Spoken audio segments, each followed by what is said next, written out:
Ladies and gentlemen, welcome back to another episode of the Jay and Will Show. I am Jay. I am Will, and you know what time it is.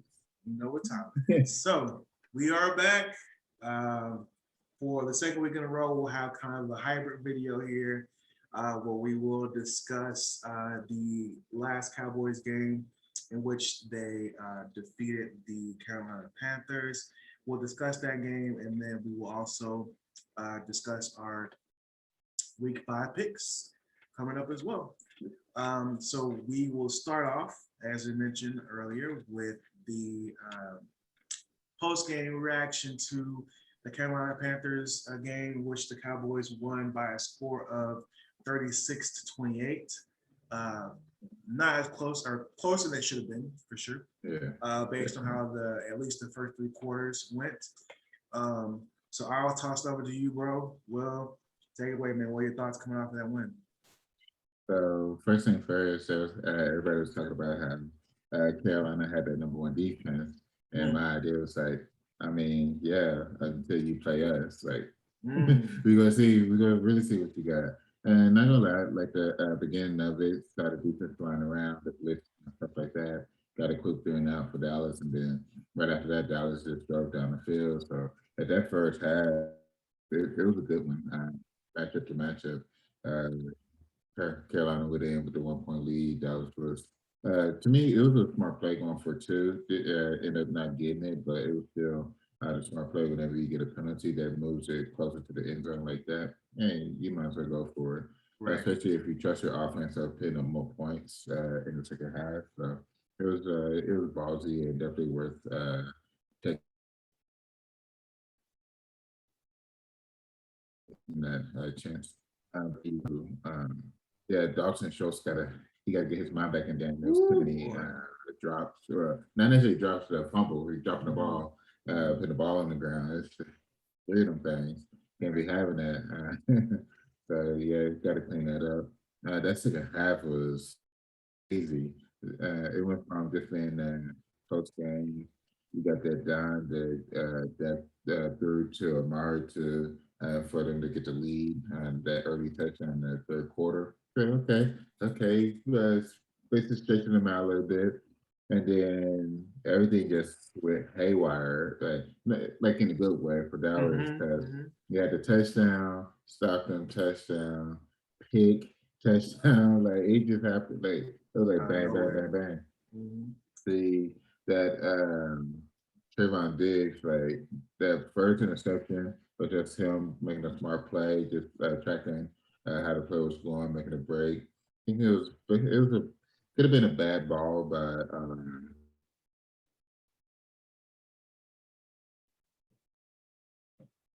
on it. But that second interception now, Man. that second one, that's all him. Breaking on the ball, uh, getting control of it. He got it. Some people are probably wondering, like, if they're fighting over it. Typically, you go to the offensive player, but it's actually whoever gets the ball to the chest. Correct. And he got the ball to his chest. Yeah, he got it to his chest. So boom, the ball goes to him. Goes to Dallas. So that was the main thing right there was the fact that he was able to get his hands on it and get it to his step first. Because yeah, first and foremost, you got to hey, no matter what's happening, you got to get it to your chest for you to be able to own it, especially being the defender. If it says like right there between y'all, the tie up, then yeah, they give it to the offense, but with him being able to pull it and get it to his chest, yeah, it's interception right there. But yeah, they were balling. Defense is much better than what I expected uh, going into the season. Because main thing that I wanted from the defense was middle of the pack. Right. Just don't give up. Don't give up 28 points a game. Right. Get some timely turnovers here and there. You ain't got to be like the leader in turnovers, but just get some. Just get some. Right. And give the offense a chance to do their thing. And it's crazy because like the offense has been the top 3 offense that we expected, and then the defense has been a little bit better than just middle of the pack. Like they've been giving up the yards, but they haven't been giving up massive points all the time. Because like the the last touchdown to me was garbage points Mhm. at that point because Carolina didn't have any timeouts. Diggs wasn't on the field. Uh, Gregory wasn't on the field, so and Michael was there. So you have a lot of talent off the field because like we got to 22-point lead. Like Right. we chilling at this point. Yeah. Primarily because of Diggs, he had that back thing. Yeah. So it was a hell of a game. Like, okay. We still got some. It's still a long season.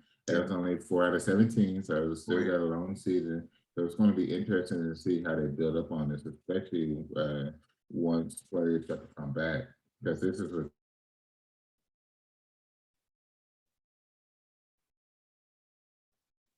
without Neil, without Tank, without more who want to fight, like, without a lot of talent out there on the defensive side of the ball, and even on the offensive side of the ball. So once folks start coming back, it's gonna be interesting.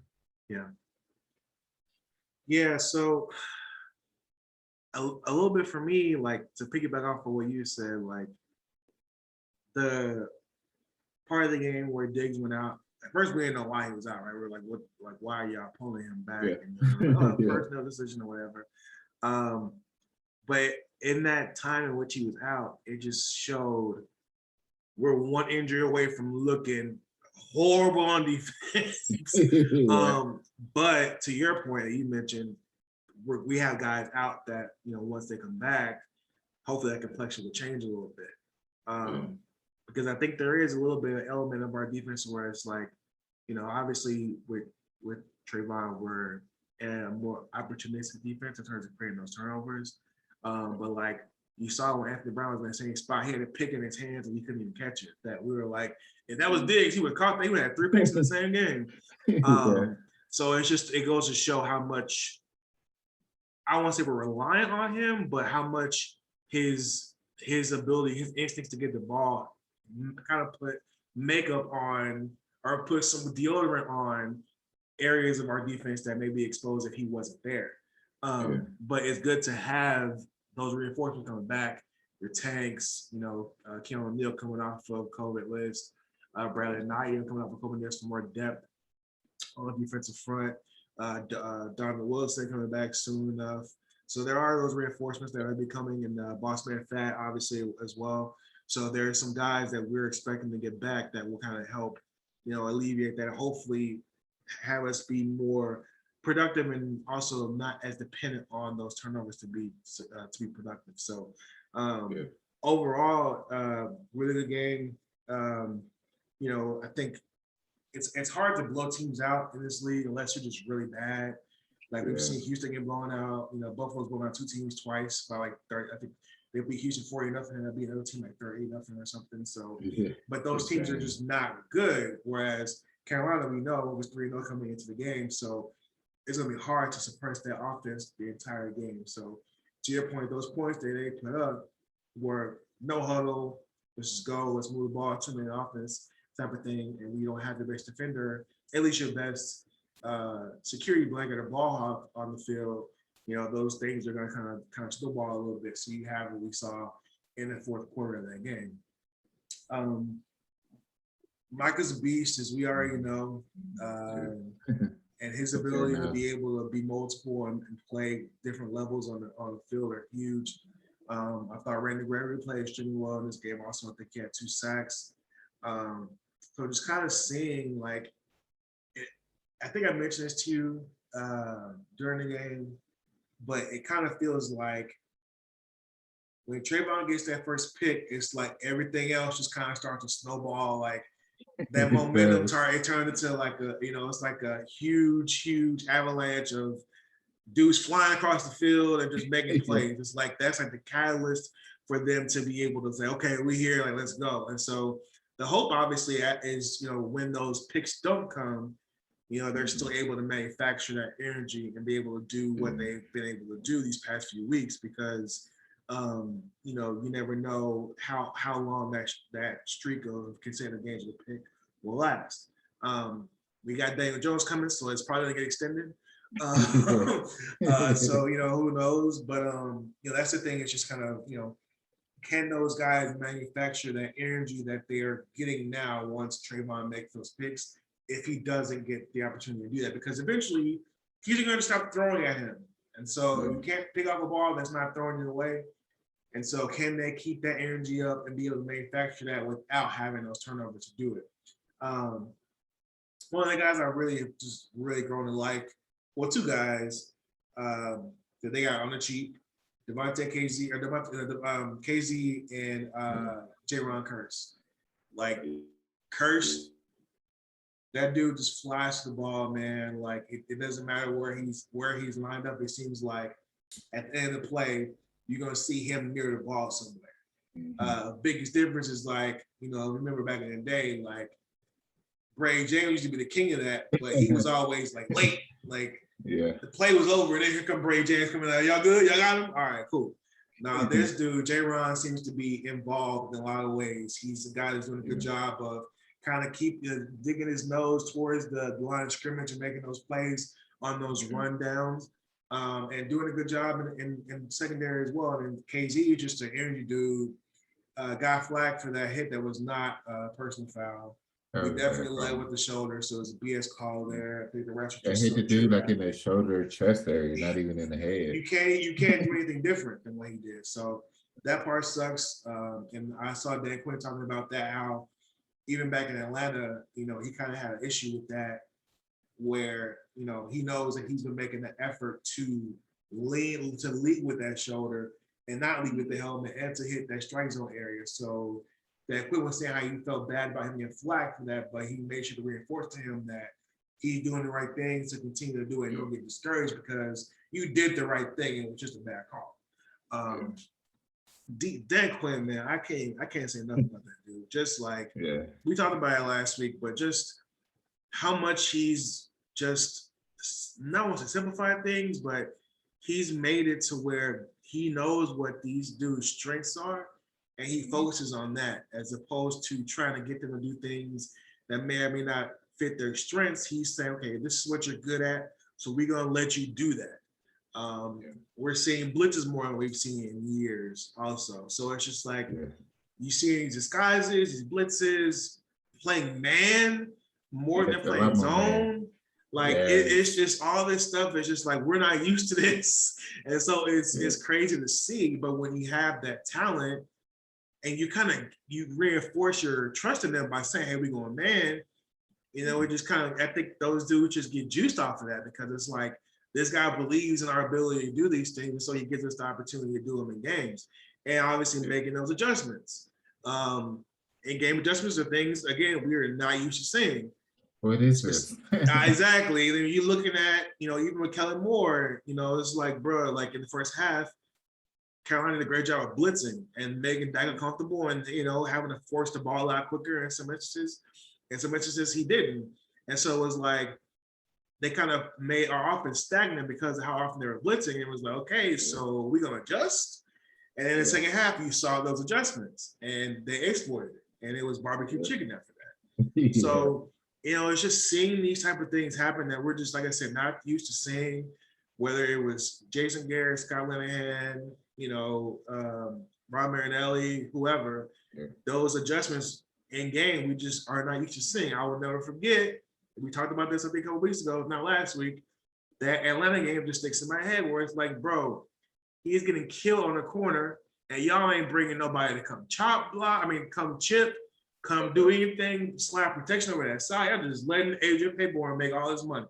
And it's just like, how do you not understand that we need to make an adjustment? So we're just not used to this, fellas. So it's great to see that, and it's encouraging to see that. Dak is Dak, so I don't have to take too much time on that. He did a hell of a job. I obviously don't want to underappreciate him because he's been amazing. But when you have a guy who throws for less than 200 yards because he doesn't have to, because the offense is doing so well running the ball, it's like, pick your poison now. These teams do not know how to stop this offense. It's like, oh, you want to crowd the box? We're going over the top. Oh, you want to have a light box? We run it down your throat. So you decide how you want to get this work. I'm going to leave it up to you. You let us know how you want to get this work and we'll do it. So it's just great to see them being that multiple and that diverse and being able to have success in all facets. So it's just great to see that, and I'm not gonna get on my McCarthy decision making this week. You know, I did it the past 2 weeks, so I was thoroughly happy with that game, and you know, just having that kind of a win. You know, when people were looking at Carolina and saying, "Hey, you know, this is the ultimate test," and we said, "Okay, I'll show you what a test is." Yeah, exactly. Just great to see. We got some other. Any more notes on the game before we move on to other Cowboy games? Yeah. So what was it? It was so I think that KZ hit also changed the defense as well. They wasn't as aggressive. Yeah, Diggs was out, but I think that also took a lot of the aggression out as well with that bogus penalty. Because the hits wasn't coming as hard after that. It's like this is a legit hit, but y'all threw a flag on that. So I think that took a little bit of the sales, from the win out the sales.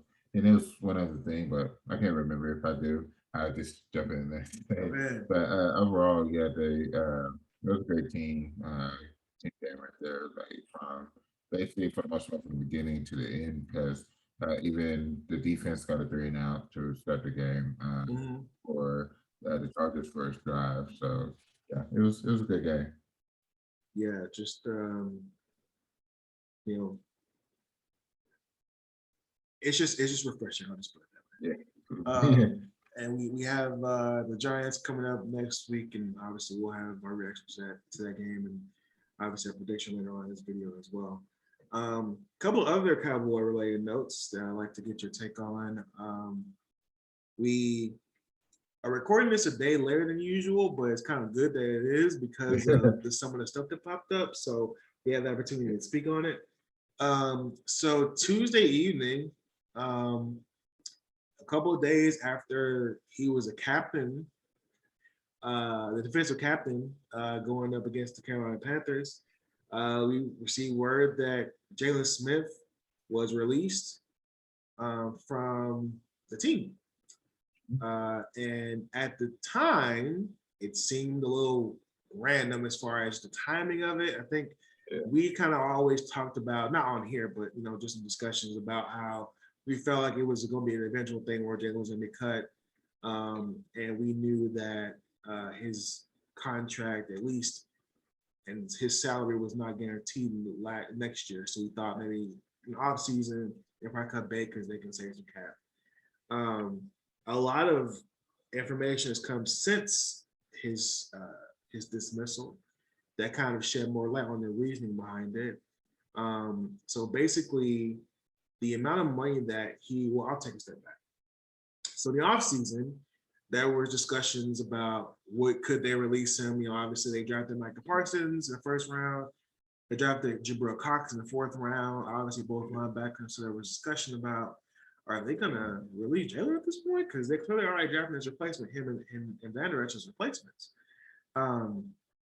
What we didn't know, or at least what I didn't know, is that Jalen got off-season wrist surgery. And the way the language in his contract was laid out, due to the fact that he had surgery in the offseason and he was not able to pass a physical kind of new year, which was in March, his contract for this year, which I think was $7.2 million somewhere in there, was fully guaranteed because of a provision in his contract that said if for some reason he is not able to pass a physical, his money for that year is guaranteed fully, regardless of whether he's able to play or not. So that same provision was applicable for next year as well. So if he were to get hurt during this year, or if he elected to get some sort of surgery again next offseason, because he's not able to pass a physical, he would then be 100% guaranteed his money for next year, and that money would count towards the cap as well. So based off of that information and discussions about where his fit was in terms of where guys are playing now, obviously the idea was that Michael would play well, but I don't think they expected him to be this good this soon.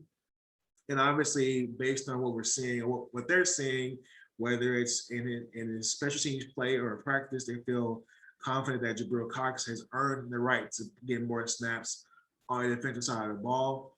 with all this coming, and then Keanu Neal playing a linebacker and doing great in the nickel, playing nickel linebacker. There's a lot of bodies there that they feel like are in front of Jalen. And so the question is, knowing that you have to pay this man this kind of money, and then knowing the potential risk and continuing to play him, knowing that if he gets hurt next year is guaranteed, doesn't make sense for them to really keep him around. And ultimately, they decided that it didn't make sense. And what we didn't know either, at least I didn't, was that they had been shopping him around the past couple of weeks, trying to get him traded, but his trade value dried up. It wasn't there. So his snaps decreased over the past couple of weeks because they wanted to keep him fresh in the event that he was traded. But because he was not traded, because they didn't have anyone that was able to willing to take on that deal or take on that contract rather, they decided to cut bait.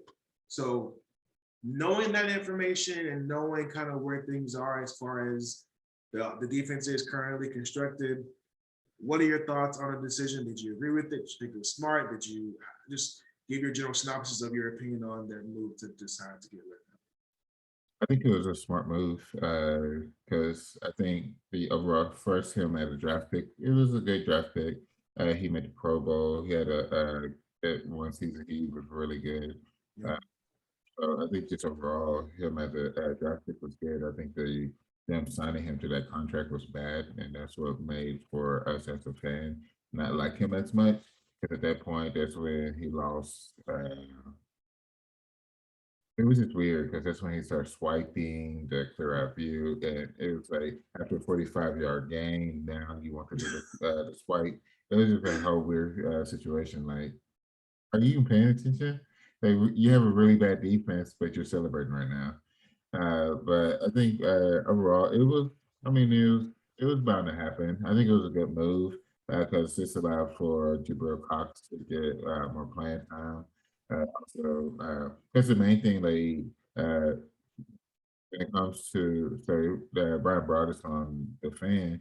One thing he mentioned is like the defense. They haven't really been playing their base defense much, or they rarely play it. The main things that they play is nickel and dime Right. because the way that the offenses play is either 11 or 12. Right. So you either have basically all receivers, or you have with a tight end, or you have two tight ends. So just with that type of setup, you need somebody to be able to cover, and Jalen doesn't have the athleticism to cover. Yeah, and then he's don't think he's been able to read the offense as well either because he's by himself out of place. At times he's supposed to jump in there to stop the run, but he hopped to the two part to the left, two part to the right, and then the the running back gets like 20+ yards because he's out of position.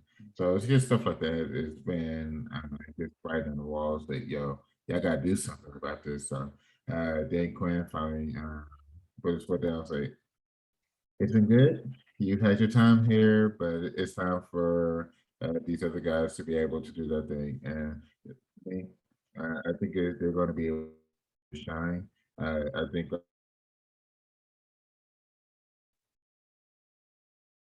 at linebacker, here as well. Because typically it's been right around like what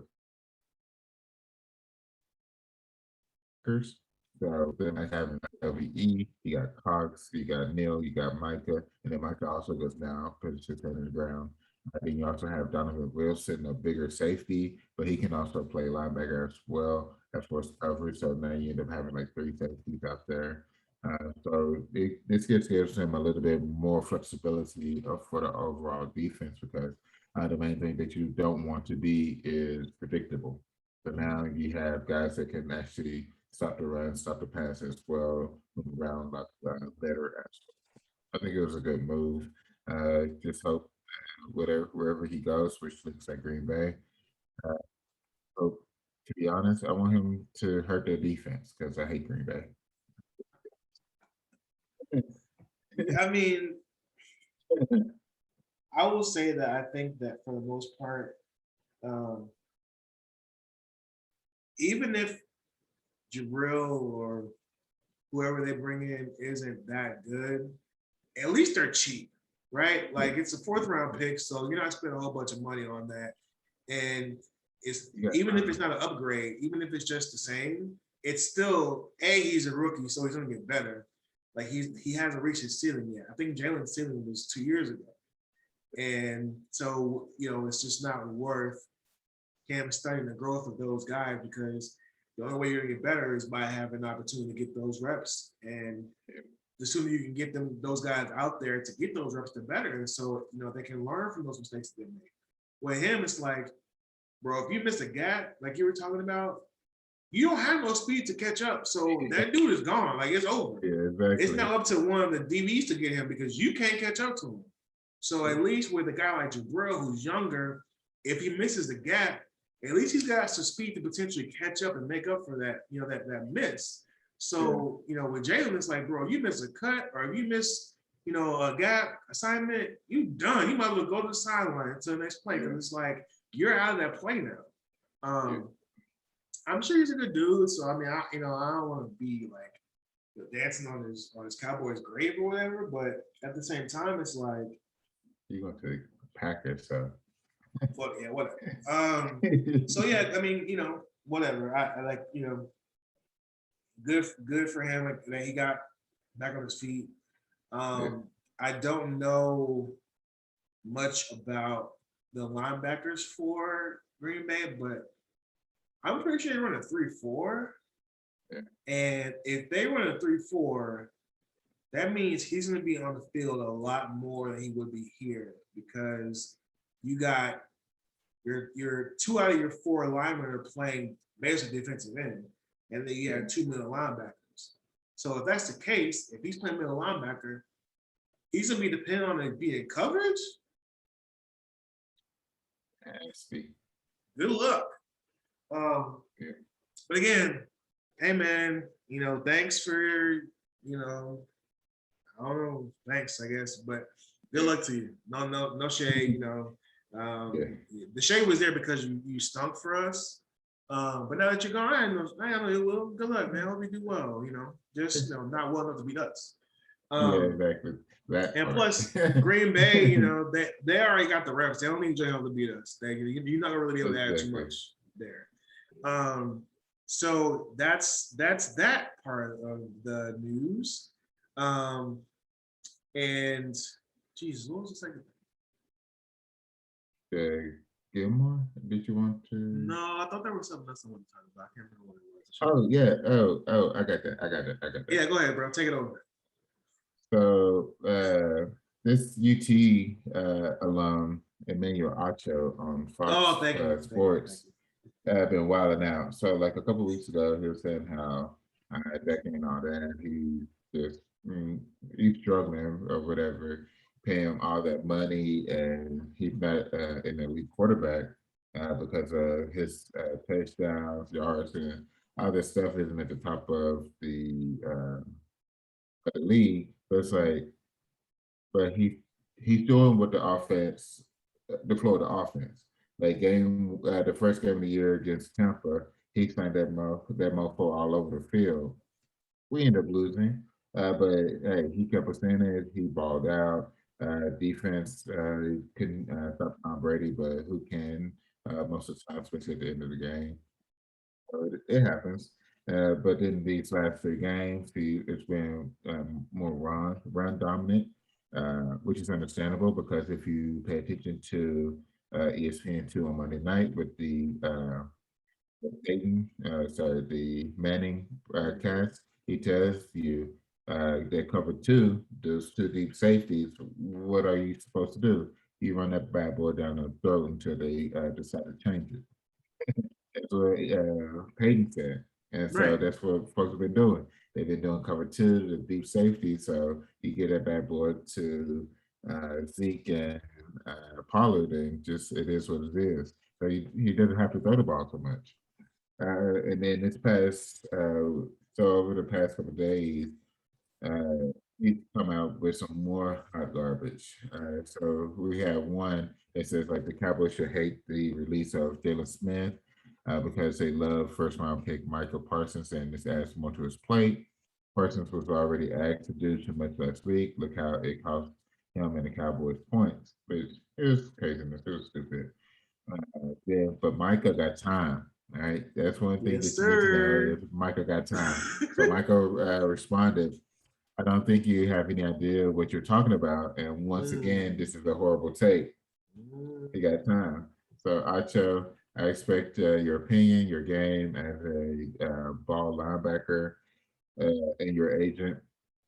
Too much to go back and forth. The big guy in the sky don't lie. My job is to make television. Your job is to make tackles based on the profile picks. Looks like we're both winning. Keep doing you. I'll do me.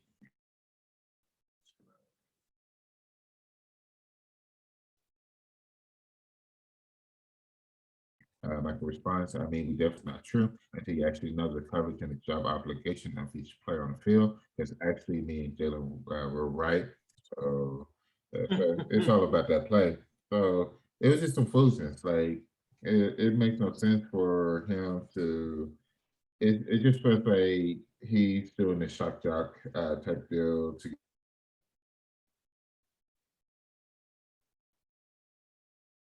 get more clicks, stuff like that. But we've seen this game before. Of course, he hates the Cowboys, but now he has the Cowboys at number two in his power rankings. But you can't have it both ways. You can't both hate the Cowboys and pick the Cowboys to be number two in your power rankings. And then you got Shannon Sharp, who hates the Cowboys, but then when the Cowboys beating up on these teams, they haven't played anybody. Right. They, Carolina ain't all that. Chargers ain't all that. It was like, wait, but when these teams beat up everybody else, they're good. But as soon as Dallas beat them, it ain't all that. So it's just shock jock, and it was just annoying just to deal with it, just to see. Main thing that I want is to keep these hating on the Cowboys because they'll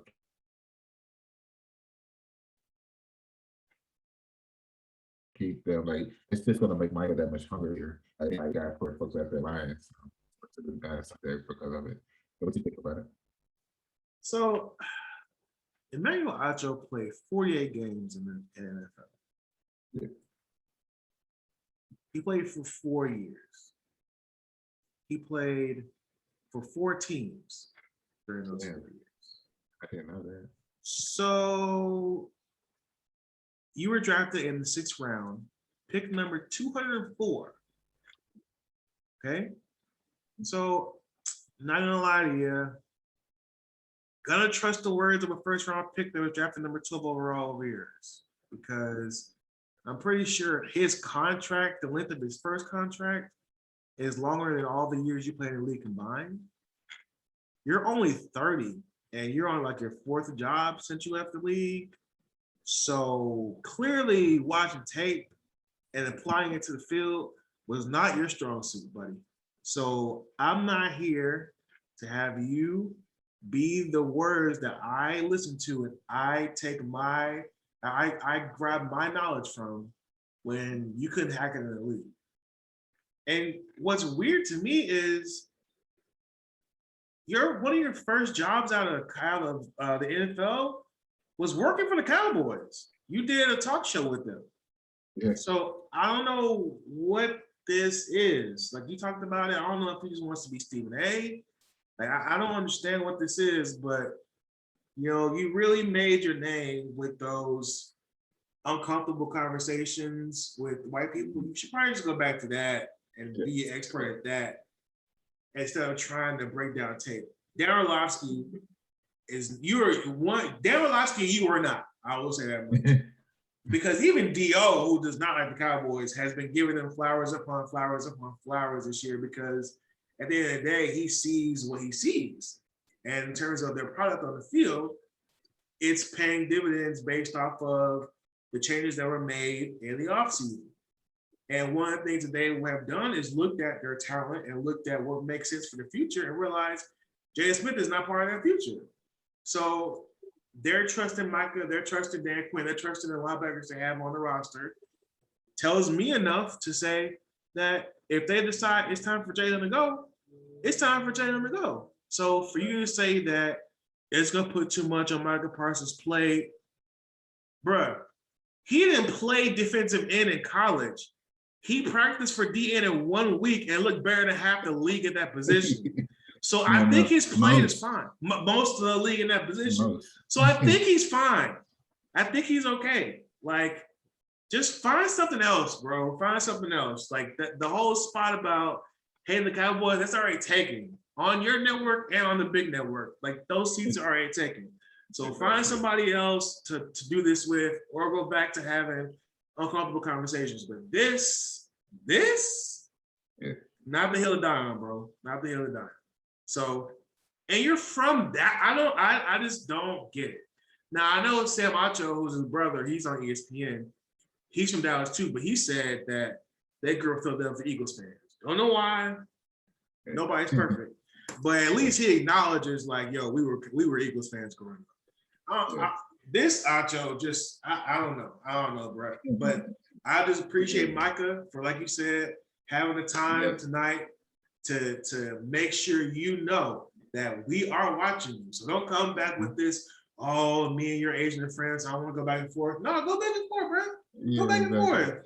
He got time. So that shout out to Michael Parsons, man. Listen, he young, bro. So he know he on the air now. He know he on Twitter. So you ain't try that with somebody that's like Tyron Smith, that you know probably ain't never been on the air and that. Nothing about it. He got a bunch of kids. Yeah, word. Tyron like the oldest 31-year-old in the history of life. Like, he's old. So try with him. Don't try with Young Lion, bro. He ain't got time for it. So, but anyway, good luck to you, man. Find somebody else to talk about, because obviously now the eyes are gonna be on you now. So we know we gonna see how. You know what? I was gonna say I might try and watch tomorrow, but I'm not gonna get him a rating.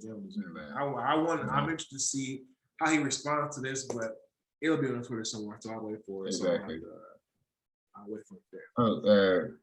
Before we're about to do our picks. All right, do you got something else? No, we got time. Go ahead. Real quick, just seeing what I dropped a while ago with the Cowboys beef. Dan Quinn, his thing, he put out there is like, when it came to the scheme, if it's something that the players don't like, they'll drop it. If it's something that they do like, then they'll end up keeping it. And then Michael also reiterated it as well. So the fact that he came in here without his own scheme, because we know this dude can scheme. Right. We had the Legion of Boom defense. Actually had the Atlanta defense that got to the Super Bowl. If they would have ran the ball, they would end up winning because they would have ran the clock out. But either not there. But the fact that he came in here open-minded and built this team around the players, it's like, okay, we got this dude is legit. So just being able to take the word of the players to be able to stick with what's working and what they like, where if they like it, that means they want to keep doing it. That means that will have them to want to work on it that much more. So it's promising. It's promising. So yeah, because touch on that real quick. Yeah, I'm glad you did, because it's like, you know, we talked about, if you know, it's just like any other job. If your boss values your input and lets you kind of, I don't want to say dictate what you do or don't do, but at least values your opinion enough on certain things that you see because you're out there where your boss is probably not, and they take what you give them as far as feedback and apply it to make your job easier, you're gonna run through a wall for that person. So it's the same thing here, where you have guys who he's getting their input. Does this work for you? Does this not work for you? Well, if it don't work for you, we won't do it. And taking that feedback from what they're saying on the field and applying it, whether it's in game or just in preparation for the following week, that's huge, because now it's like, that's obviously not what was happening with Mike Nolan. It's obviously not what's happening with Rob Mandelli. And I don't want to keep shitting on Rob Mandelli because he's old. But you know, it just wasn't what it was. But to see a guy like Dan Quinn, who we've seen and we've heard and read that he's really changed his approach from what he's done before, and did a lot of self-scouting after he got fired by Atlanta, and took some of that feedback and applied it to what he's doing now. To your point, it's promising, man, because we haven't seen this. And so it's just a refreshing thing, because you know when guys are, like we talked about earlier, how when you're able to complement and to emphasize those strengths and not so much trying to work on. I mean, you want to work on your weaknesses, but you don't want to necessarily put guys in positions to where the weaknesses get exposed. So if you have a guy who's focusing on your strengths and how to utilize those in a way that ends up being successful for the whole team, that's what a coach is supposed to do. And so it's just refreshing to have that and to not do what I say and this is my way or the highway type of thing. But also because this younger generation, they're not going to respond to that. So you kind of have to be able to be aware of that and be willing to be flexible. And him being able to show that just means a lot. I'm sure those guys are flying around because of this. So good luck, Daniel Jones. Good luck, Saquon Barkley. Or not Saquon, I need you to go off. But yeah, it's refreshing for sure. And obviously, I think to see that confidence in the confidence he has in them paying off so early, because you don't usually see this type of a change where you're not only changing your defensive coordinator, but you're flipping over a lot of the actual personnel on defense. Yeah. That usually takes time to build that chemistry, to build that rapport for guys to gel. So you don't normally see that type of production this soon. So to know that as guys get back that aren't healthy right now, as guys get more used to playing with one another, as guys get more used to how Dan Quinn does things, as Dan Quinn gets more used to how these guys play, scary. All right, anything else, Cowboys, or before we close the book on week 4? No, that was it. It was a busy few days. It was for the most part. So, but no, that was it. Just like that. All right. Well, we will go ahead and turn the page and look to week 5. So we will start off with the Sunday night game. I'm sorry, the Thursday night game. Excuse me. Yeah. Finally good football. Finally good football. Yeah. We got the 3-1. And to be fair, last week's game was pretty good too. It was good. It was good. It was pretty good. I get Joe Burrow. 3-1. Let's talk about it once we get back to it. I understand once we get to Jacksonville, I got something to say about last week. I wonder what it could be about. It's been a pretty quiet week for Jacksonville, so I have no idea what you'll be talking about. The Thursday night game this week is the 3-1 Los Angeles Rams visiting the 2-2 Seattle Seahawks. Now, last week we were talking about how much of a must-win that game was against the 49ers. They were able to pull it off because we knew this game was coming up on the horizon. So this should be interesting. Obviously, the Rams coming out their first loss last week against the Arizona Cardinals. So they're now on the road, a quick turnaround, going to Seattle to face the 12s there. So how do you see that one shaking out? So I'm thinking Seattle's going to win this one, primarily because of the 12s. But prime time, this crowd is going to be into it. It's going to be fun. Also thankful that this is also going to be on Fox. This is the first legit prime time game because it's on Amazon Prime. It's on Fox. It's across the board for everybody to watch, and it's not just NFL Network. Yeah, we made it, y'all. You can actually watch Thursday night football now, but I have to go to a bar or something. Yeah. So I got Seattle. In this one. Yeah, they took those NFL Network games away, in the beginning of the year, they'd be trash usually. It's like, all right, we'll get these out the way because we got to do it by contract, but we'll get y'all the real ones when everybody else can see it. Exactly. I'm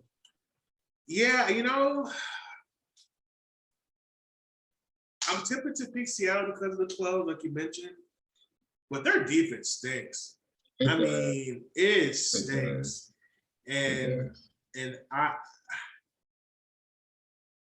And big win last week we talked about against San Francisco. Obviously, San Francisco had Jimmy Garoppolo go down in that game and Trey Lance had to play, which I thought Trey Lance played pretty well. But I think just, they may have caught a break with that because they didn't necessarily game plan for having to have Trey all game. So I'm not sure how much of what San Francisco had installed for the week was geared towards Trey versus towards Jimmy. So I think obviously having that transition from one quarterback to the next may have limited what they want to do from game plan perspective, which could have been to Seattle's advantage. I just look at the Rams right now, and I feel like they know they can't lose this game. Just like I said, Seattle can't lose last week. And I feel like the Rams are going to take this one. It's going to be a good game. I'm looking forward to it, man. I cannot wait. I think what makes this game, I think what makes this game a little bit closer is that it's divisional as well. The Cardinals ran through the Rams last week, but I think with this just being divisional in Seattle, it's just gonna be a fun game to watch. It's going to be a huge game, and then the crazy part about it is, if Seattle wins, they're 3-2. The Rams are 3-2, and it's like, all right, we're back to square one again. Obviously, exactly. Arizona's 4-0. We'll see what they do this week. But now, we talked about last week, man. If they lose, if they lose last week and they go 1-3, and they lose this week and go 1-4, they're done. But they did a good job of climbing out of that hole. They got an opportunity they got some help from Arizona last week, ironically enough. And now they got an opportunity to have come out of that game with the same record as the Rams. And all of a sudden, the Rams are 3-2. And we're looking at them like, are y'all really Super Bowl favorites at this point? Because now you're 3-2. So it should be fun, man. The only part I don't like about it is that we got Joe Buck on the call. Outside of that, it should be a great game. But yeah, I'm gonna go with the Rams in this one. I think there's just like too much at stake. And this is a fun division, man. All these divisional games are gonna weigh very heavy on potential playoff implications. And like I said, I just feel like Arizona's defense is better than Seattle's defense. There may be some things that Seattle's able to kind of implement that Arizona did well to kind of limit what the Rams are able to do. But it's hard to install those type of adjustments in a short week. So I just trust that the Rams will figure it out. So I'm going to go with the Rams this one. But anybody's game in that one for sure. Yeah. All right. Starting off the Sunday games, we have our first London game this week. This is the game they got. The 1-3 New York Jets visiting the 1-3 Atlanta Falcons in London. I'm sorry, London. I got Atlanta winning that game only because I don't think the Jets can win 2 games in a row. But yeah, I think Atlanta will win that game. I just, shout out to the Jets though. I mean, they beat the Titans last week. Like, they beat that game out overtime. Like, give them credit for sure. Zach Wilson looked completely different than he looked the first 3 games. So it's good to see him kind of turn the corner a little bit. So hopefully he's able to kind of propel that and take that with him to London. But I got the Falcons winning this one. Not a whole lot of trust in that pick, but I feel like the Jets, they got like 3 and 14 written all over them. And so I'm seeing a lot of averages in this one. So I'm going to go with the Falcons. What you got? I'm going to go with the Jets. And before for Thursday night football, we're not just stuck with Joe Buck. We got Andrea Kramer and Hannah Storm on Amazon. Okay, great. Never mind then. We got Bucky Brooks, Daniel Jeremiah, and Joy Taylor on Prime and Twitch as well. And then Akeem Talib and Nick Mangold and others. Akeem Talib where? That's going to be on Twitch. Oh, okay, great. So this will be on mute on my TV. yeah, basically. So yeah. But yeah, they got different broadcasts. So they know folks like to take in football different ways. But yeah. So I just want to put that out there for people to know the different options. No, it's huge. I appreciate that. Oh yeah, I got the Jets on this one. I think this will be their second of probably their third win for the season, for the whole season. And I think they're gonna win more after this one. Next game. 0-4 Lions going against the 1-3 Vikings. We both have the Vikings in that one, so we won't waste too much time on that one. God bless the Detroit fans. Next game, the 2-2 New Orleans Saints visiting the 2-2 Washington football team. Both these teams stink. What are your thoughts on that one? Who you see ultimately winning?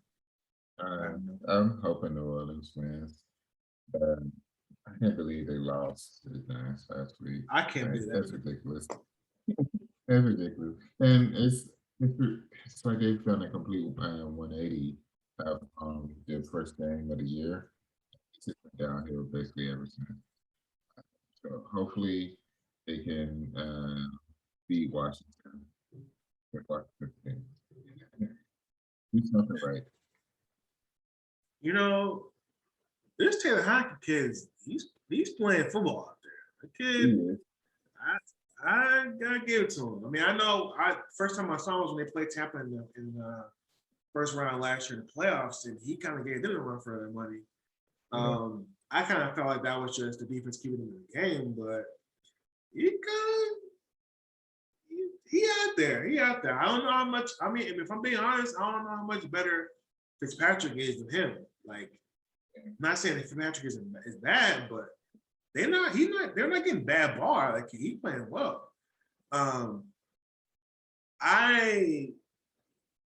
Saints lost to the Giants, bro. Like, my heart says the Saints, but I just can't trust them. So I'm going Washington, unfortunately, just because y'all lost to the Giants. And what's wild about that is, like, I don't understand how y'all letting Jason Garrett's offenses look this good. Like, the Saints are supposed to be one of the better defenses in the league. Y'all letting them do that to y'all? Like, exactly. Come on, bro. Like, explain this. Please, like, I'm fine. Please. I just don't get it. So yeah, I just can't trust the Saints right now. And that's the worst part about it too, man.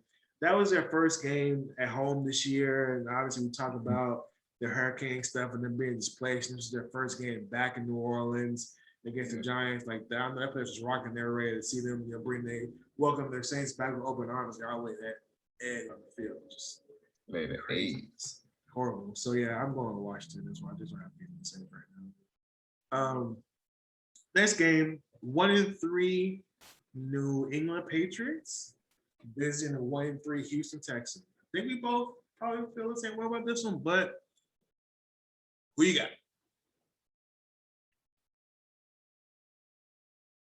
I'm gonna take Patriots in this one.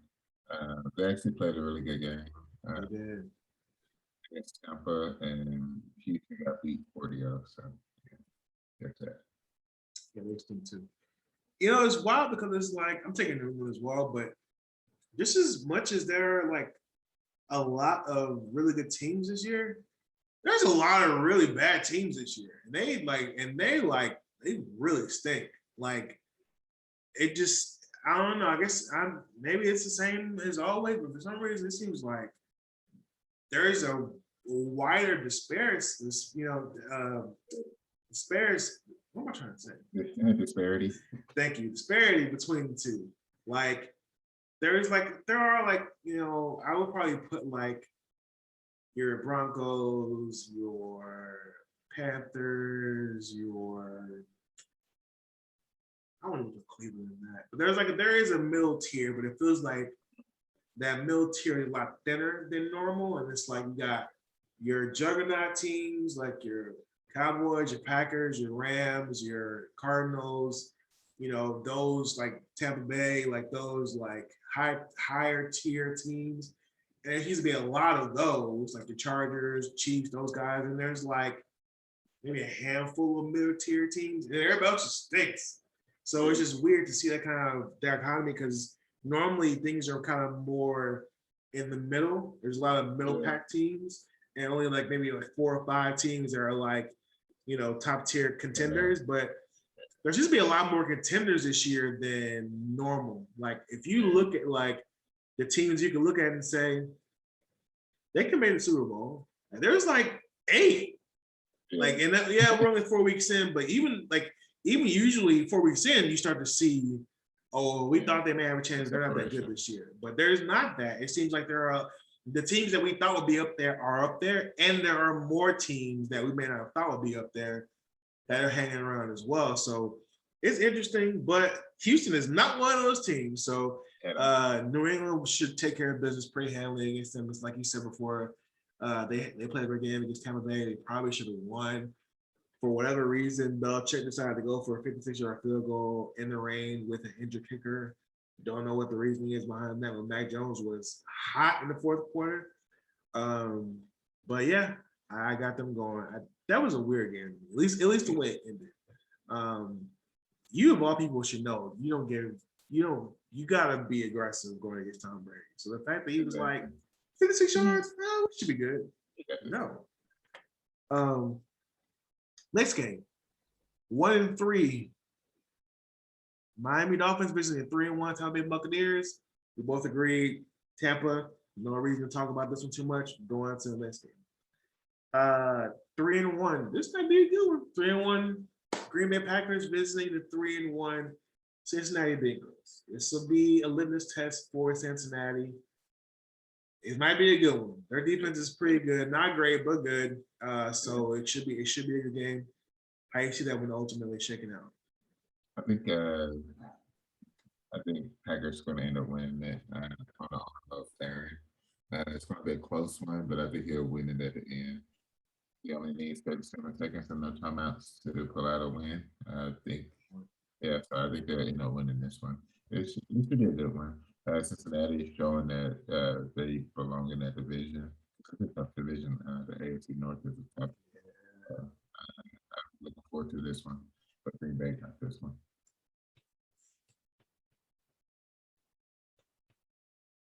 I don't know why, man. That's what I'm saying. Yeah, I mean, I get it. Cincinnati, 2 days off. Joe's been balling. His protection is much better than what's expected to. Yeah. I want a Jalen play. Jalen play, I'm thinking Cincinnati. I'm gonna pick Green Bay. But man, do I smell an upset special. Yeah. I might have to see what the spread. It'd be nice. It'd be nice if since he does close it off, it help us in the NFC. I think Green Bay's due for a dud. I really do. So they had a dud in the first. I would say yeah. For more weeks. Yeah. I'm gonna go with Green Bay, but boy, I smell it. Next game, 3-1 Denver Broncos visiting the 1-3 Pittsburgh Steelers. We have both picked the Broncos. No need to talk about it because the Steelers do not have a quarterback. Next game, 1-3 Philadelphia Eagles visiting the 3-1 Carolina Panthers. This might be good and maybe a blowout. I'm picking Carolina because Eagles stink and they looked good in one game and have not looked good since. And so I'm going with Carolina. What say you about that one? Same, Carolina. Carolina's they're pretty good. They're not the juggernaut that everybody was saying, but they're pretty good. They'll be able to beat up on this team like we did.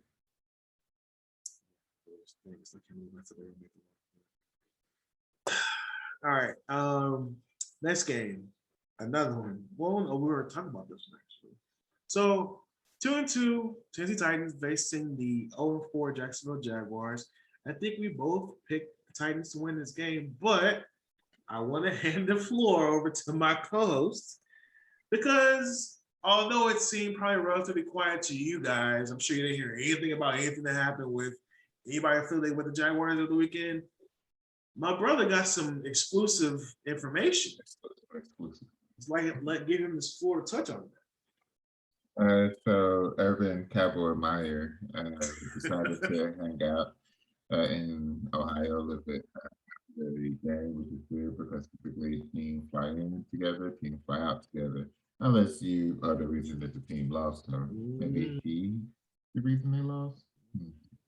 So he stayed in town and ended up getting videotaped getting a lap dance from this blonde at a bar. So it's like, okay. And he gets back with the team, tries to explain himself, and he gets laughed at like when he leaves the room. So he went to like each position team, each positional group, office or meeting, and try to explain himself, and basically got laughed at once he left. So that's pretty bad. But also, I do want to apologize to Jacksonville, the team, the players. It was a good game. I guess since it was going to be that close, because I have y'all not winning the game for a while, and y'all almost pulled that one out. So I apologize. Yeah, y'all had a good one, but yeah, y'all coach is trash. So if he figured he could do what he did in college and get away with it, it's like, nah, bro, you're not in college anymore. So, first of all, you're married, right?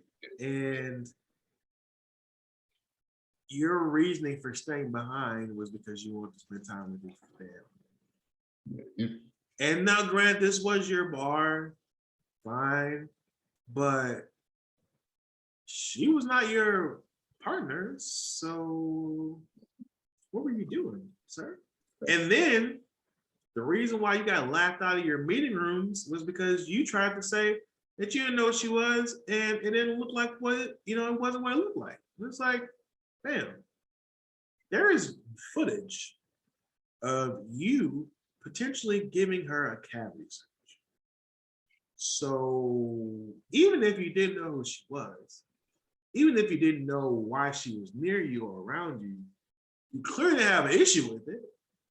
So you're telling these grown men, if you want to make up some stuff in front of college kids, they're not gonna believe you either. But you got a closer opportunity to have them believe you than some grown ass men that get paid millions of dollars that probably have been through similar circumstances, at least some of them. You're not gonna fool them. So they're laughing at you because they know that A, you're a liar, and B, you preaching all this stuff about how they gotta be careful and not put themselves in adverse situations. And here you go, the leader of the team, the CEO of the franchise, out here on in 4K, being a nasty man. And you want to blame it on somebody else? And they had the nerve to try and drag Trevor Lawrence into it by saying, I tried to warn him when he wanted to go to Vegas for his bachelor party not to do stuff like that. It's like, bro, you did it. So what are you talking about? Like, what kind of leader is that? So you canceling practices or canceling meetings because you feel bad about what happened. So now you affecting my ability to get prepared for the game that I get paid for next week because you don't want to be seen. Like, this ain't cute, bro. So I one question before we move on. In your opinion, does he finish the season as the head coach of the Jacksonville? Yeah. Jacksonville's had too much turnover. I think Khan would keep him there at least throughout the year.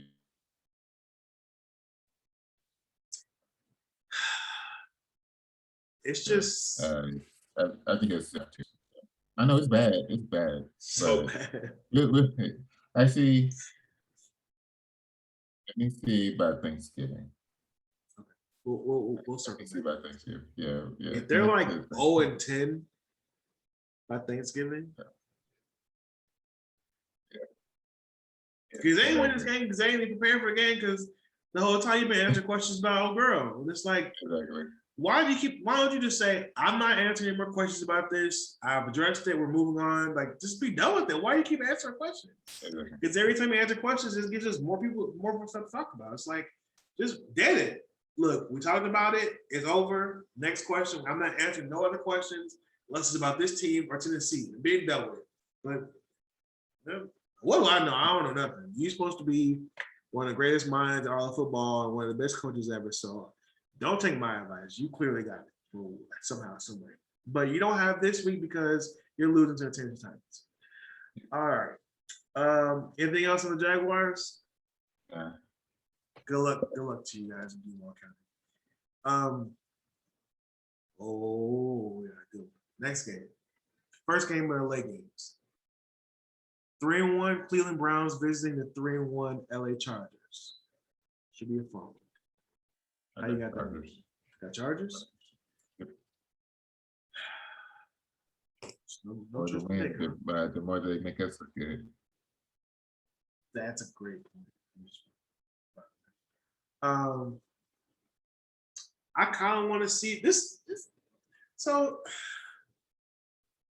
I'm picking the Chargers, but I'm curious, and we don't have to talk about this now. We have the whole year to discuss it, but you know, Baker's on last year of his deal, and they start off 3-2. I'm just, I'm intrigued. I'm intrigued because I want to see what they do because the Browns fans for some reason love this dude, and so I wonder how long that love will last if they go 9-8 and don't make the playoffs. If they still feel like he's their guy, because right now they feel like he's their guy. But I'm interested to see how things go if they continue to not be able to connect with him and Odell Beckham. I don't know why they can't get on the same page. I mean, it's been 4 years now, I think. So it's like I know he was hurt, but it's like he's also been around long enough for y'all to have been able to make some sort of connection by now. And for other reason, it doesn't work. And let's talk about how his QBR drops when because he locks in on Odell a lot, where he's like, I gotta get him the ball. And so his QBR from like when he just focuses on the rest of the group versus when he throws to Baker, it's like night and day. I mean, he throws to Beckham, it's like night and day. And so I'm curious to see how that shakes out throughout the year. So I'm gonna keep my eye on Cleveland because I'm intrigued to see how they move forward if they don't have a good year this year. And they gotta qualify what a good year means because they overachieved last year getting as far as they got. And so if they feel like they have to keep that up, good luck because everybody else in the AFC has gotten better, except for maybe the Ravens. But everybody else that was around that were contenders got better, and other teams that were not have also gotten better.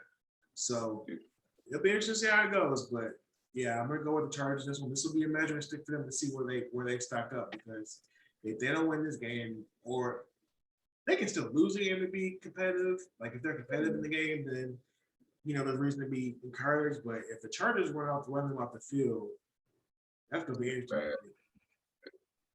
All right. Next game, the 2-2 Chicago Bears with a brand new starting quarterback visiting the 3-1 Las Vegas Raiders.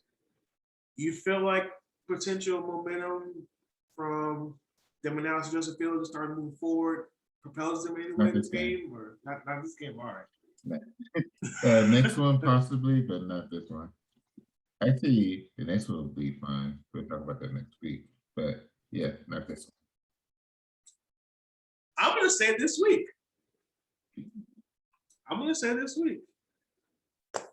Vegas came down to earth this week, and I grabbed up the Chargers, and we now know that the Chargers are up there. So obviously the level of competition won't be as high with the Bears, but I feel like, when you start, I do believe that momentum is a thing, and I also feel like that defense was sick of Andy Dalton playing. And because it's like that defense is so good that they're no longer as good as they once were because they get on the field so much that they kind of get exposed because they're just on the field all the time. And so I think there's a potential for them to kind of be at a higher level because of the momentum of having a new starter in there. So I think that there is potential for them to kind of start off on the right foot. And so I'm going to pick them, but if they don't lose, I'll probably pick them off the rest of the year. But I think if there's one game for them to kind of start off on the right foot, I think it's against the Raiders. So I'm going to pick them to win this game. Not a ton of confidence in it, but the way Vegas looked last week, I'm shaky. I'm just saying it's a little shaky. Next game, 2-2 San Francisco 49ers visiting the 4-0 Arizona Cardinals. How you feel? Got Arizona next one. I have San Fran at the bottom of this NFC West division. So, like I said, it's not saying that they're a bad team. They just got as good as everybody else. Yeah. And then not knowing who's going to play, man, I'll tell you, if it's Trey Lance, that Arizona Cardinals defense is going to be looking at chops. And he played well in that game last week, but Yeah. Seattle defense ain't Arizona's defense. Yeah, exactly. So yeah, I'm gonna go Arizona in this one as well. Who would have thought Arizona would be the last undefeated team? Crazy. The America's game of the week. I'm not just saying that because who's in it. I'm saying it's literally the game of the week. The 1-3 New York Giants visiting the 3-1 Dallas Cowboys. And we both have the Cowboys in this one. But instead of asking who you have, I'll just ask, is there anything in particular you're looking to see in this game? Jabril Cox. I want to see how he plays, see what they do for his playing time. Neil will be back as well. So I'm interested to see how the linebackers play now that Jalen allowed to play. Especially like I said early on in the video, they play a lot of diamond nickels, so he had already been out of a lot of plays. It's interesting to see how the linebacker play. Keep this interception streak going. So it's gonna be interesting. Yeah, I think we just kind of say the offense is gonna be what they are, and that's not to underappreciate or overlook what they're doing. It's just we just have that much confidence in them that we're not like we're good. Like we trust they're gonna do what they're supposed to do. Like we're not too much worried. The obvious area of focus is gonna be on the defense, particularly now that we talked about earlier, the other Smith getting released. How much does that affect everything else around the linebacking core? Having Kellen Neal back, I'm unsure of how much we'll see of Jabril in this game, but it'll be predicated on how they use Michael, right? If they use Michael on the edge, we may see him more. I think we'll kind of have a consistent diet of Neal and Van Der Esch. They probably don't see too much of Jabril, but it's also good to put him on the field and let's see how he deals with certain situations. I think there were things where people were saying that he's not great in coverage coming out of LSU. He's more of a downhill linebacker. But I think that if he is that then does really give Micah the ability to go back on the as an edge and let him play on the end and let Jabril kind of be that guy with his nose to the ball or nose to the line of scrimmage to make those plays. And, you know, Van Der Esch ain't the best covered guy in the world, so it'd be my ideal scenario was that you get his head up the field and just let Keanu Neal and Jabril Cox play a linebacker. Keanu's great in coverage. Jabril will be good at keeping his nose towards the line of scrimmage. You have Mike can still play the edge, and I think that's where you get them the most out of it. But also not mad at the depth either because you get 17 games, you get some of those reps off of other guys and kind of spread them around. So I'm not mad at that part of it either. But yeah, I think the biggest thing to your point is looking to see how the depth chart changes with having Jalen out of that lineup. Where do we see the distribution go as far as snaps? Because I would love to see what we have in Jabril, and I feel like they've seen enough out of him in practice to feel comfortable with this move. So I want to see what they've seen. I want to see him out there. Like, not saying he's got to pick 50 snaps, but at least to get his feet wet in a rotation and get familiar with playing those snaps so he can look at tape and kind of figure out, what ways there are to improve. Because as the year progresses, we're going to need that, particularly with, Van Der Esch being injury prone. Hopefully we can get DeMarcus Lawrence back at some point to where if we lose Van Der Esch, we can have Parsons and Jabril Cox playing those backers with Neal kind of rotating between that and safety. So there's a lot of potential there. So to see how they play them, where they puts the chess pieces will be interesting to see how they play it, how they work it out in the game. So that, to your point, that's what I'm most interested in. And also, I will say one part about on the offense. CeeDee Lamb, like, can we get going a little bit? Like, I'm not saying that we're well, I wouldn't put that on him though, because 2 of the 4 games they've played, Dalton Schultz has been the lead receiver. Yeah, that's true. I just so, feel like when there was one where Dak just missed it. Because remember, 14 catches out of Dak went 14 and 22, and 6 of them with Dalton caught this last game. Yeah, and it's not necessarily saying like this last game. I just think that like I don't know. I don't know. I got my own opinion. Not that he's doing anything wrong specifically, but I just felt like with Gallup being out, this would be a really good opportunity for him to really kind of to show out a little bit. And I haven't seen that. And of course, like, yes, the way the game's dictated based off the past couple weeks, they run heavy. And Schulte, I got my eye on you too, bro. You got to throw the ball, like you said earlier. But I just kind of thought that I wanted to kind of basically confirm in my mind that letting Gallup go is not going to be that much of an issue if we have CeeDee Lamb and Cedric Wilson. And I'm not saying that there's an issue, or I'm not saying that CeeDee can't do it because he can. I just want to see it. I got you. But yeah, that's it. That's in the offense. So yeah, we both picked the Cowboys in this one. Yeah. Sunday night game. Another good game. Another great game. Football. Yes, sir. 3-1 Buffalo Bills visiting the 2-2 Kansas City Chiefs. Chiefs got to win this game, dog. I ain't gonna lie. They have to. They got to win this game. Early must win. This is it. This is it right here. Did they pull it off? I think they will. That crowd and in a primetime game, I think they're gonna be live for this. It's gonna become serious. Yeah, I'm picking Kansas City in this one. They showed up. The defensive. Defense ain't that good.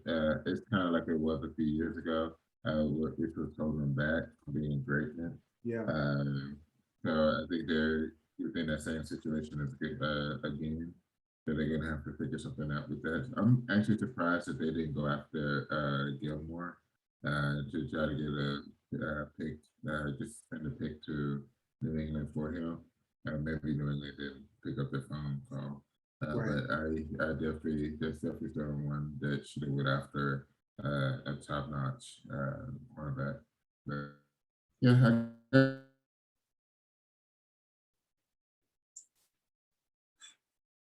in this one, they know that he can't. He lost to Baltimore. He did beat the Browns, but he lost to Baltimore. You can't lose to another top-tier team. That's what once it's getting ready for the playoffs. Like it's. Those games the add up. tiebreakers. Yeah, exactly. Yep. That's where you start having tiebreakers. And so this is just one of the ones you can't lose. Yep. Yeah.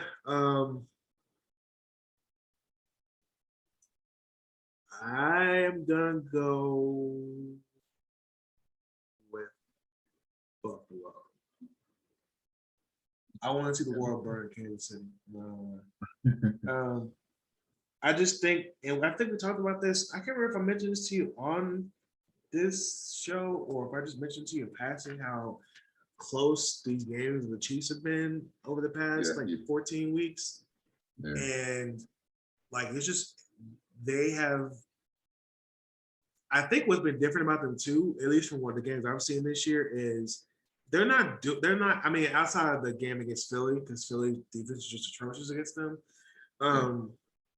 They, outside of that game, have been a lot more, like, they've had a lot more extended drives than normal. Like, before they used to bomb, it was bombs away. Like, I'm hitting Tyreek, I'm hitting Hardeman, I'm hitting Kelsey up the middle. Like, they were not holding the ball for long. They were no huddle. They were trying to get to end zone. Yeah. But their defense is so bad now that they're purposely protecting them to keep them off the field with these sustained drives. So they're running the ball more than they normally would before. And so that takes those explosive plays off the field, which then in turn brings their scoring down. And when you bring your scoring down, now you're having to depend on your defense to keep you in games, and they're not able to do that.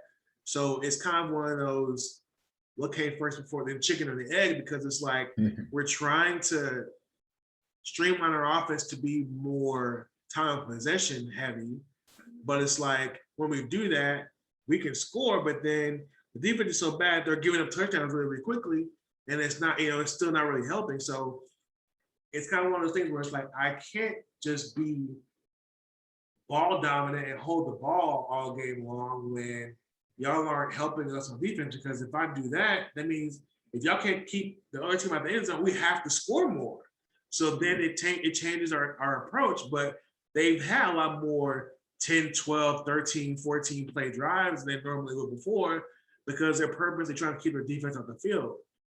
So you're right. If all Carolina have to give up was a 2023 6th-round pick to get Gilmore, I know they have more cap space, so I'm sure they probably are going to extend him. And I don't know if the Chiefs have the money to do that. So maybe that's the reason why. But man, like outside of us wanting everybody that gets cut, I would have thought between Tampa and Kansas City, he would have picked one of those teams. So Carolina was definitely surprised. But yeah, he would have definitely shored their defense up a lot and made them more credible. But I just don't know. I'm looking at Buffalo's defense and Buffalo's offense and how they put up 40 like nothing. Like they look like us on offense.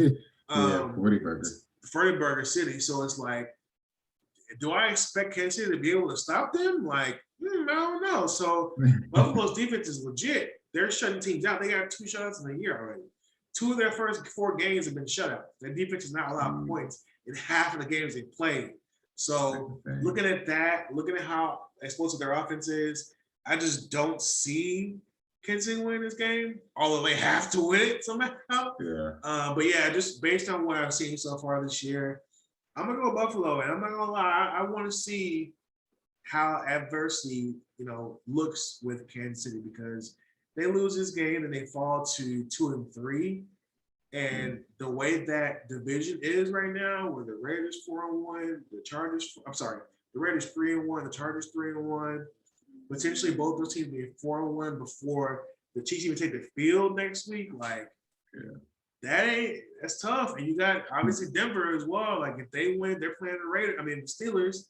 So Denver can be 4-1, the Chargers can be 4-1, the Raiders can be 4-1, and you can be 2-3. That's tough. That's tough because those teams they ain't lined down for y'all. So you already lost one game in the division against the Chargers. So it's gonna be an uphill battle for sure. Last game, the Monday night game, blah, blah, blah. The 1-3 Colts of Indianapolis visit the 3-1 Baltimore Ravens. I think we both probably have Baltimore in this one.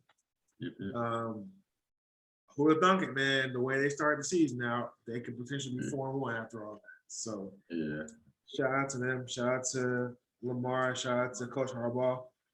Who does not give the credit, by the way. Like, nobody really ever talks about him as far as being like the upper echelon as far as coaches, but that dude is up there. He consistently turns out a playoff contender every single year, regardless of who's playing. So shout out to him. He's like Mike Tomlin. I don't think either one of those guys can win credit. Even though Mike Tomlin is going to bench Roethlisberger, but that's a separate discussion for a separate day. So those are our picks. Any other comments or observations or anything heading into week 5, bro? No. So everything pretty simple. This was a long one and we covered it all. I'm good with this one. Listen, guys. This was one of our longer ones, but it was a lot to talk about, so we appreciate you guys for hanging around. As always, do not forget to like, share, and subscribe to the Glow Sun Sports channel, Glow Sun Geek channel, For Your Ambition channel, all channels that are under the Glow Sun production umbrella. Thank you guys for watching. As always, I'm Jay. I'm Will. Hey, be safe out there. Peace, guys.